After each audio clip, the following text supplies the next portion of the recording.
Sa ngayon, bulto ko pa rin ang anxiety ko.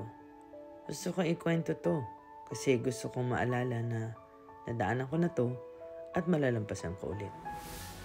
Noong una, ang hirap tanggapin na may anxiety ako. Mas mahirap pa tanggapin na kailangan ko ng tulong. Nagsimula lahat February 2025. First ER visit ko, vertigo.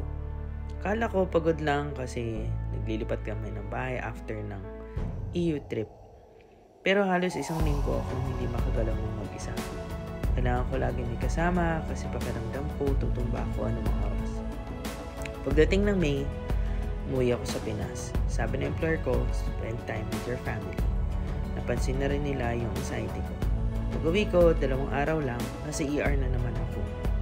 Blurred vision, numbness sa left side. Akala ko na-stroke ako.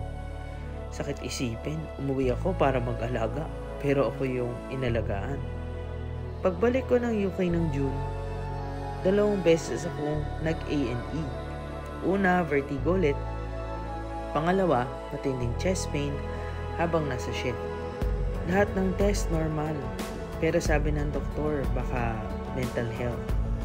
Baka anxiety. Ang sagot ko lang nun, siguro overwork lang. Hindi ko pa rin matanggap. Hanggang sa follow-up ko sa GP, ni-refer niya ako sa therapy. Inabot pa ng 3 linggo bago ako tumawag. Pero nung unang session ko, grabe, iyak lang ako. At dun ko naramdaman yung ginhawa. Kaya nagpatuloy ako. Ngayon, still in therapy. Pero kaya ko nang ikwento to. Ibig sabihin, gumagaling ako.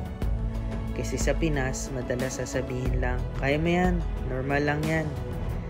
Pero kapag hindi mo na makontrol, maapektuhan ng katawan, isip, at araw-araw mo. Kaya kung sinasabi ng doktor mo na magpatingin ka or mag-therapy ka, just go. Hindi ibig sabihin mahina ka. Ibig sabihin, handa ka lang gumaling. Healing is not linear, but every step counts. Kaya sinasabi ko lagi sa sarili ko, laban lang, Lay.